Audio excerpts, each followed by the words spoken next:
भी कसीदा ग्रुप उसका वाबीर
وقف ثم انتهج سبل الرشاد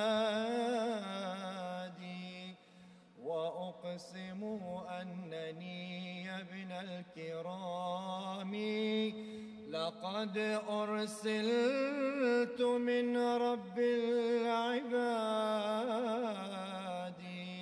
تذكر يا أخي يوم التنادي وتب قبل الرحيل إلى المعاد فأخرج كل حقدك من جنان وزك النفس من سم العناد.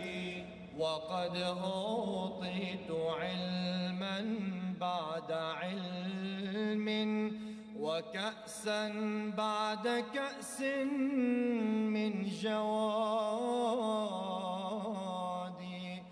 وحبي كل حين يجتبيني ويدنيني ويعطيني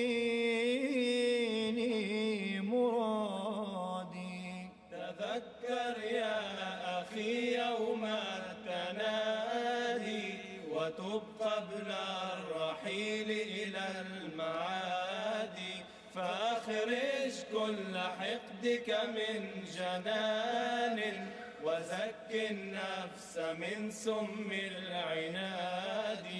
فما أشقى بلعن اللاعنين وصدقي سوف يذكر في البلاد وكأس قد شربنا في وهاد وأخرى نشربا فوق المصاد. تذكر يا أخي يوم التنادي وتب قبل الرحيل إلى المعاد فأخرج كل حقدك من جنان وزك النفس من سم العناد. ولست أخاف من موتي وقتلي إذا ما كان موتي في الجهاد وآثرنا الحبيب على حياة وقمنا للشهادة بالعتاد. تذكر يا أخي يوم التنادي وتب قبل الرحيل إلى المعاد فأخرج كل حقدك من جنان وزك النفس من سم العناد. وما الخسران في موت بتقوى وخسر المرء في سبل الفساد. وإني قد خرجت إلى ذكاء ففارت عين نور من فؤادي.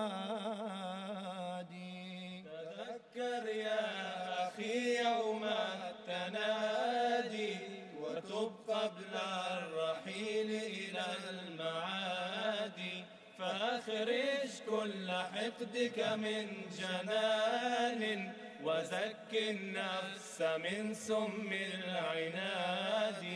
بحمد الله إن الحب معنا وما يرمي متاعي بالكساد، ويدنيني بحضرته بلطف ويسقيني مدام الاتحاد. تذكر يا أخي يوم التنادي وتب قبل الرحيل إلى المعاد، فأخرج كل حقدك من جنان وزك النفس من سم العناد. تذكر يا أخي يوم التنادي وتب قبل الرحيل إلى المعاد، فأخرج كل حقدك من جنان وزك النفس من سم العناد.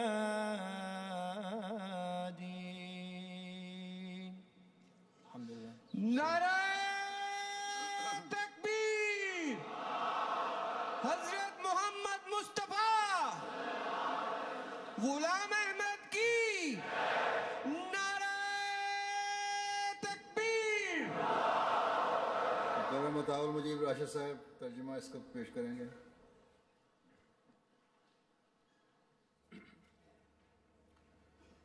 بسم اللہ الرحمن الرحیم۔ سیدنا حضرت اقدس مسیح موعود و امام مہدی علیہ السلام کا عربی زبان میں شیریں کلام آپ نے سماعت فرمایا۔ ان اشعار کا اردو ترجمہ پیش خدمت ہے۔ اے میرے بھائی، حشر کے دن کو یاد کر اور آخرت کی طرف کوچ سے پہلے توبہ کر لے۔ اپنے دل سے ہر قسم کے کینے کو نکال کر نفس کو دشمنی کے زہر سے پاک کر لے، اور گناہ کرنے کے وقت خدائے مہیمن کے قہر سے ڈر اور ارتکاب گناہ سے باز آ جا، پھر رشد و ہدایت کی راہوں پر گامزن ہو جا۔ اے شرفاء کی اولاد، میں قسم کھا کر کہتا ہوں کہ میں رب عباد کی طرف سے بھیجا گیا ہوں، اور مجھے اپنے سخی خدا کی طرف سے علم پر علم دیا گیا ہے، اور شراب معرفت کے پیالے پر پیالے پلائے گئے ہیں۔ میرا محبوب ہر لمحہ مجھے اختیار و استفاء اور قربت کی نعمتوں سے سرفراز کرتا اور میری مرادیں مجھے دیتا ہے۔ پس میں لعنت کرنے والوں کی لعنت سے ہرگز بدبخت نہیں ہو سکتا، بلکہ میری سچائی کا ڈنکا ملک ملک میں بجے گا۔ اور ہم نے محبت و وصل الہی کے کتنے ہی پیالے پس زمین یعنی گوشہ نشینی کی حالت میں پیے ہیں، اور اسی طرح کے کچھ اور پیالے ہم شہرت کے پہاڑوں کی چوٹیوں پر پئیں گے۔ اور اگر مجھے خدا تعالیٰ کے رستے میں جہاد کرتے ہوئے موت آ جائے تو مجھے اپنی ایسی موت اور قتل سے ہرگز کوئی خوف نہیں۔ اور ہم نے اپنے محبوب کو اپنی زندگی اور اپنی جان پر ترجیح دی ہے، اور ہم پوری تیاری سے شہادت حاصل کرنے کے لیے کھڑے ہو گئے ہیں۔ تقویٰ کے ساتھ مرنے میں تو کوئی خسارہ نہیں، انسان کا خسارہ تو فساد کی راہوں میں ہوتا ہے۔ اور بے شک میں ایک روشن سورج کی طرح نکل کر کھڑا ہوا ہوں، چنانچہ اب میرے دل سے نور کا ایک چشمہ پھوٹ پڑا ہے۔ الحمدللہ کہ ہمارا محبوب خدا ہمارے ساتھ ہے، الحمدللہ کہ ہمارا محبوب خدا ہمارے ساتھ ہے، اور وہ میری روحانی متاع کو کساد بازاری کا شکار نہیں ہونے دے گا۔